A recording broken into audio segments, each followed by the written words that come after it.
Au sommaire de ce journal, une opération de séduction à Dakar auprès des entrepreneurs de la diaspora burkinabé du Sénégal. Le concept B50 consiste à inciter les opérateurs privés burkinabés à l'étranger à investir au pays. Les échanges ont lieu en marge des journées économiques et commerciales du Burkina Faso. À Dakar, on en parle dans quelques instants. Et la France dans l'embarras dans une affaire de missiles découverts en Libye. Paris reconnaît que les missiles appartiennent à la France et cela suscite pas mal d'interrogations sur la position française en Libye et pose la question de la violation de l'embargo sur le transfert d'armes dans ce pays. Bonjour à tous, merci de nous rejoindre pour le point complet des actualités de la mi-journée sur la télévision du Burkina. Un très bon appétit à vous qui êtes à table. Cela dit, quand le concept B50 se déploie à Dakar, ce sont les potentiels investisseurs burkinabés au pays de la Teranga qui sont édifiés par le climat des affaires au Burkina Faso. Les échanges entre les membres du gouvernement présents à Dakar dans le cadre des journées économiques et commerciales et les entrepreneurs de la diaspora burkinabé ont pour objectif d'inciter à investir au pays. Reportage Siedi Larehien et Maïmouna Traouri. Le ministre du Commerce invite les chefs d'entreprise burkinabés vivant au Sénégal à investir au Burkina Faso. Et il ne manque pas d'arguments pour convaincre les potentiels investisseurs. Pour lui, le pays regorge d'énormes potentialités inexploitées et le gouvernement a entrepris des réformes législatives et réglementaires pour faciliter les investissements. Avant, on se disait investir au pays, c'était un danger. Et là, aujourd'hui, au regard du climat des affaires, c'est une opportunité. Donc nos membres sont très satisfaits et mobilisés pour effectivement aller dans ce sens. Le gouvernement burkinabé, avec le concept B50, entend renforcer la contribution de la diaspora au développement du Burkina Faso. Nous avons décidé donc au niveau de nos ministères de nous donner les moyens à chaque fois que nous avons la possibilité d'être dans une capitale, en tout cas autre que Ouagadougou, de rencontrer le monde économique de la diaspora burkinabé pour donc passer cette information, recueillir donc leurs propositions et voir ensemble quelles sont les mesures qu'il faut prendre pour les accompagner pour leurs projets structurants au Burkina Faso. Voici comment est né le concept Business 50. La Chambre de commerce et d'industrie du Burkina Faso s'est engagée à accompagner l'Association des entrepreneurs et incubateurs burkinabés vivant au Sénégal et avec l'appui de ses partenaires à faciliter le développement de ces projets au Burkina Faso. Et puis cette information sous forme de brève, dans un rapport publié ce 9 juillet, l'ONG Oxfam International révèle que les gouvernements d'Afrique de l'Ouest sont les moins engagés d'Afrique dans la réduction des inégalités. Un rapport qui indique également que les pays de la CEDEAO sous-financent le secteur agricole tout en sous-taxant les entreprises les plus riches. Toujours selon ce rapport, le Burkina Faso est le seul pays de l'Afrique de l'Ouest à figurer parmi les 10 pays les plus engagés en matière de dépenses sociales sur le continent.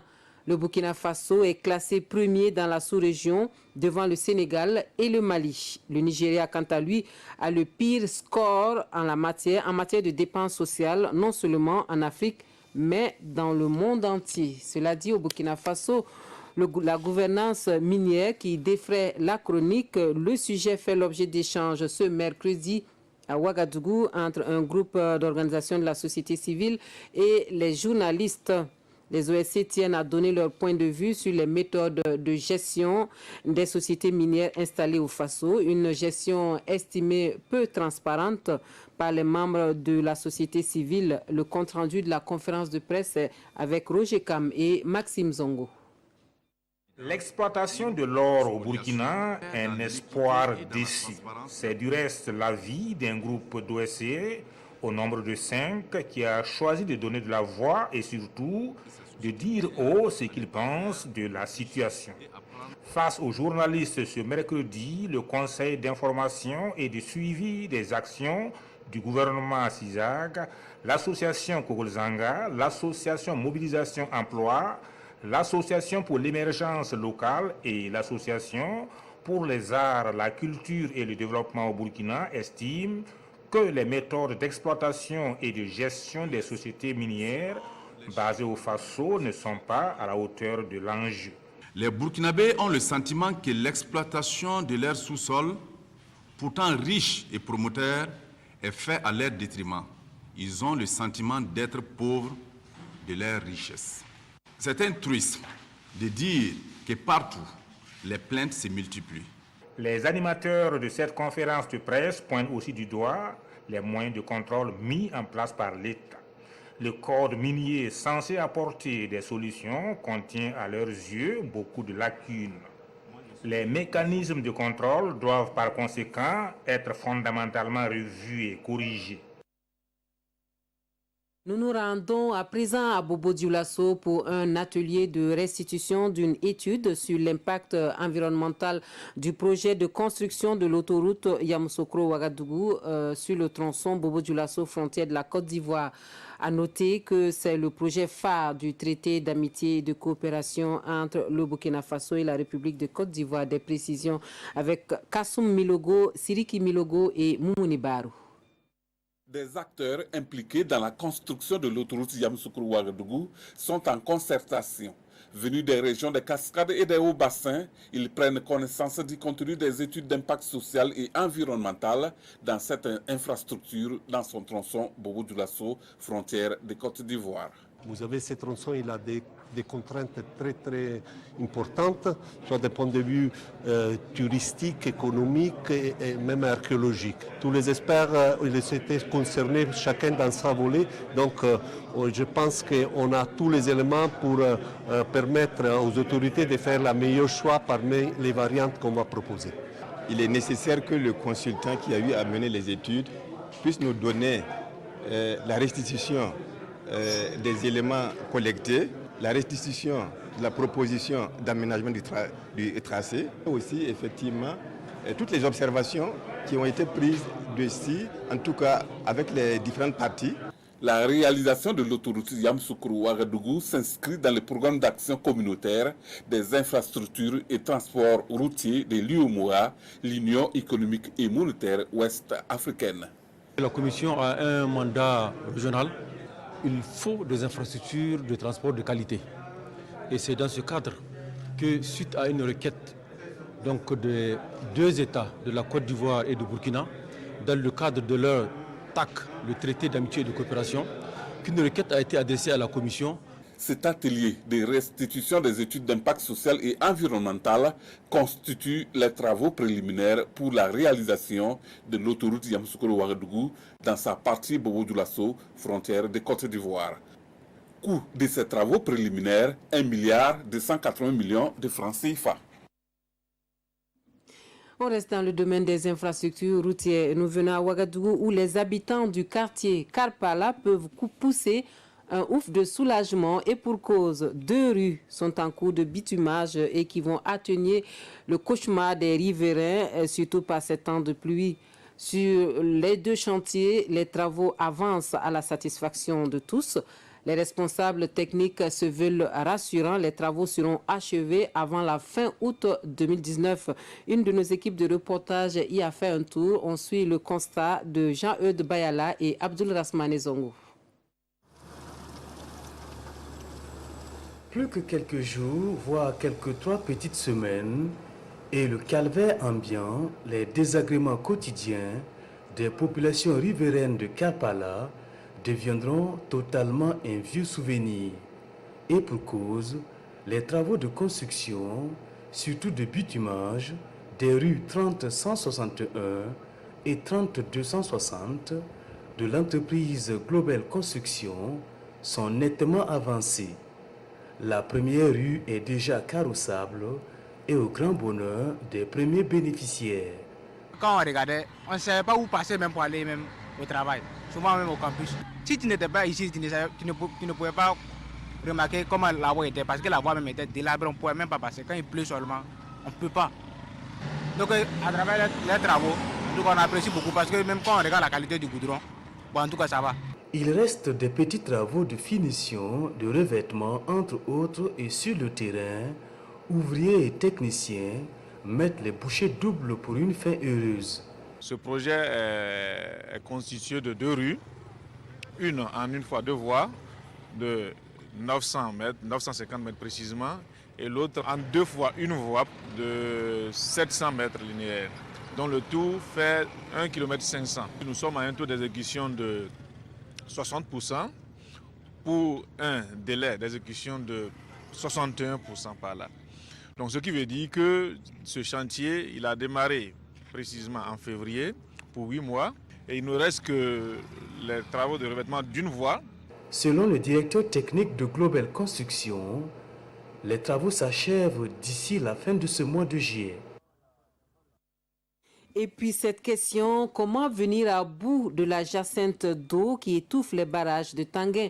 Le spectacle de ces retenues d'eau soumises à la pression croissante de cette plante envahissante ne laisse pas indifférent. L'Agence nationale de l'eau du Nakambe a donc trouvé la solution provisoire de l'arrachage de la jacinthe d'eau qui est en cours depuis le mois de juin et qui devrait se poursuivre jusqu'en fin juillet. Le constat est signé Salifou Belem et Ismaël Diloma Sirima. L'hivernage est de retour et la jacinthe d'eau fait son apparition dans le barrage numéro 2 de Tanguin. Cette plante constitue une menace pour la faune aquatique du barrage, de même que pour les activités économiques. L'agence de l'eau du Nakambe se dit conscient de cette menace et c'est pourquoi elle a lancé cette opération pour débarrasser le barrage de cette plante envahissante. Nous avions mis en place un système de contrôle qui consistait à travailler sur les niches de la plante pour la détruire pendant la saison sèche. Et en 2017, nous avons fait ce travail. Vous n'avez pas vu de prolifération. En 2018, nous avons également réussi ce travail. Mais en 2019, le mécanisme n'a pas pu être financé à temps. La seule chose à faire pour cette plante-là, c'est l'arracher simplement. Elle est là, il faut s'en débarrasser. Parce que si on la laisse, elle va envahir largement, totalement les retenues. Et partout au monde, c'est la méthode de lutte la plus plébiscitée. L'opération a débuté le 17 juin dernier. Elle est menée par l'association des pêcheurs du barrage de Tanguin. Ils promettent venir à bout de cette plante aquatique envahissante d'ici le mois d'août. Notre équipe est composée de 60 personnes. Bon, nous travaillons, nous avons commencé le 17, nous allons travailler pendant 1 mois. Il n'y a pas de problème, si c'est au niveau de ça, il n'y a pas de problème. C'est notre métier, nous exerçons ça pendant longtemps, donc on sait comment l'attaquer pour l'amener au succès, quoi. Après l'arrachage, les plantes de jacinthe d'eau sont déposées aux abords de la route pour leur enlèvement, ce qui a tendance à obstruer la voie et augmenter les risques d'accident. Un nouveau concept qui fait son apparition dans le domaine de l'environnement, celui de la gestion durable à base communautaire des risques de catastrophes. Un concept que l'on veut institutionnaliser, mais avant, il faut former les acteurs sur les facteurs favorables à cette démarche et créer un environnement pour des engagements politiques. L'atelier est organisé par l'ONG Jeunes Volontaires pour l'Environnement Niger. Des précisions avec Tanga Kafando. Comment prévenir les catastrophes naturelles et que faire en cas de catastrophe? Le réseau MARP outille ses représentants de 10 régions du Burkina. Les bonnes pratiques en cas d'inondation, de vents violents ou de sécheresse, c'est le contenu de cet atelier qui regroupe une vingtaine de participants. Chacun sera outillé à apporter leur contribution, leur concours aux communautés de base qui souvent vivent dans l'ignorance. Ils sont là assis et que quand la situation arrive, ils crient, demandent secours. Alors que nous pensons qu'on peut d'abord aller vers eux pour qu'ensemble, à la base, qu'on puisse prévenir les risques de catastrophes. Mieux vaut prévenir que de guérir. 140 220 sinistrés, 31 morts et d'importants dégâts matériels, c'est le bilan des catastrophes naturelles enregistrées au Burkina Faso ces 3 dernières années. Et pour le réseau MARP, il faut désormais anticiper et préparer les populations à la base, à la prévention et à la gestion des catastrophes. Prévenir d'abord la catastrophe et se prendre en charge au cas où la catastrophe intervient. Donc chaque acteur doit pouvoir renforcer sa résilience après, en tout cas, la tenue de cet atelier. Renforcer la résilience des populations à la base, c'est la tâche qui revient à chaque participant une fois de retour dans sa région. Formation sur la culture de la tolérance et la paix à Tenkodogo. 75 femmes, toutes des représentantes d'associations, sont outillées, entre autres, sur les insuffisances en matière de gestion de conflits et la préservation de la paix. Les actions du gouvernement et les mesures à prendre pour cultiver la tolérance et la paix au sein des populations sont également des points qui seront abordés lors de cette session de formation qui se déroule du 10 au 10 juillet prochain. Reportage Césaire Carfo et Maïmouna Mounira Kiri, pardon. Elles sont toutes des représentantes d'associations féminines de la région du Centre-Est et elles s'informent ici à Tenkodogo sur les mesures à prendre pour prévenir la violence et les conflits au sein des populations. C'est les femmes qui sont concernées. Lorsqu'il n'y a pas la paix dans le pays, la femme, en tout cas, est la première à être vraiment touchée. Et je pense que c'est une formation, elle est la bienvenue pour les femmes. À l'initiative du ministère des Droits humains et de la promotion civique, elles ont 3 jours pour renforcer leurs compétences, 3 jours à la suite desquels elles se constitueront en réseau afin de mener des actions de sensibilisation sur la promotion de la tolérance et la préservation de la paix. Il s'agira pour les femmes de parcourir un peu la région, n'est-ce pas, à travers des actions de sensibilisation, de formation au profit donc de leur paix. Voilà, parce qu'au cours de la formation, il faut dire que les femmes vont dégager, n'est-ce pas, un plan d'action. Voilà, elles vont dégager des actions concrètes et qu'elles vont, à travers donc les réseaux-là, mettre cela en œuvre. Cette session s'inscrit dans le cadre de la résolution 1325 du Conseil de sécurité des Nations Unies, une résolution qui engage les États membres à faire participer les femmes aux négociations et aux accords sur les règlements des conflits et la consolidation de la paix. Sport football CAN 2019, le Nigeria se qualifie pour les demi-finales. Les Super Eagles se sont imposés 2-1 face au Bafana Bafana de l'Afrique du Sud. Les Nigérians disputeront les demi-finales contre le vainqueur du match Algérie-Côte d'Ivoire. Le résumé de la rencontre d'hier avec Salifou Ouedraogo.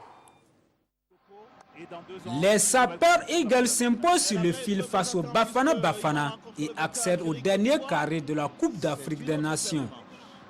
Après avoir écarté le Cameroun tenant du titre au tour précédent, le Nigeria a dû s'employer devant l'Afrique du Sud, auteur d'un exploit en 8e de finale face à l'Égypte, pays organisateur. À la demi-heure, Samuel Chukwueze permet aux Super Eagles de marquer leur territoire dans cette rencontre. Le but nigérien, messieurs. En se reprenant, l'attaquant de Villarreal donne l'avantage au Nigeria. 1-0. L'on retrouve le même Chukwueze à 3 minutes de la pause. Il est vite repris par la défense. Le Nigeria maintient le cap en seconde période et aurait pu se mettre à l'abri sur ce coup franc de Tebo à la 50e minute. Les Bafana Bafana résistent avant de refaire surface. À la 71e minute, Bungani Zungu rallume la flamme de l'espoir pour la nation arc-en-ciel. Après consultation du VAR, le 1-1 est confirmé. Mais cette flamme sera une fois de plus éteinte à la 89e minute.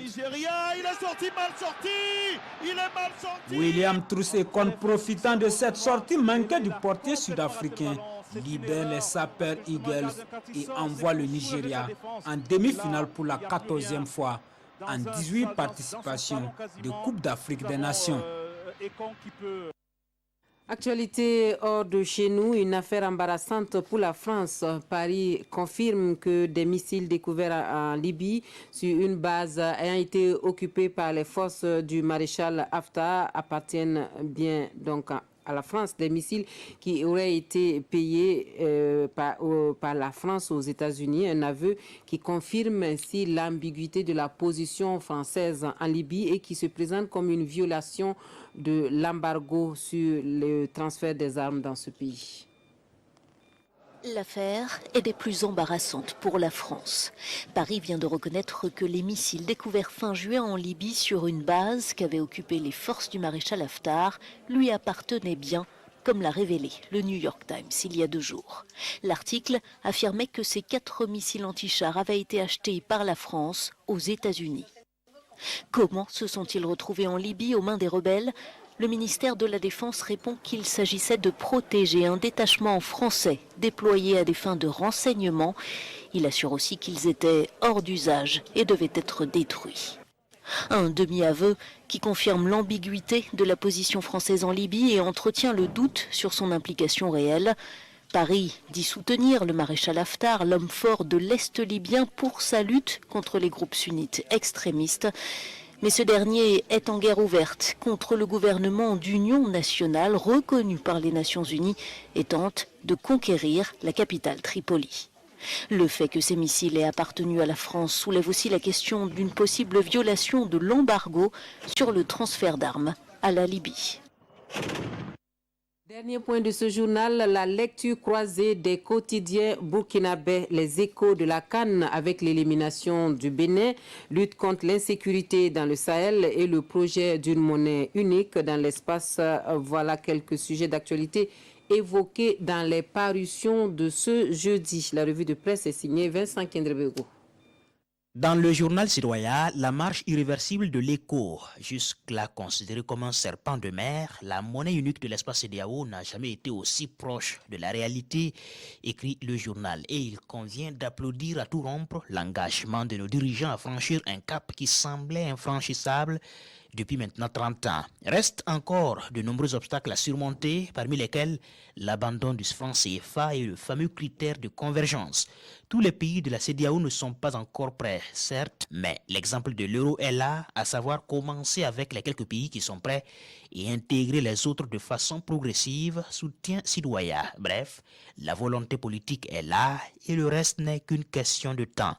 Lutte contre l'insécurité, les lignes vont-elles enfin bouger?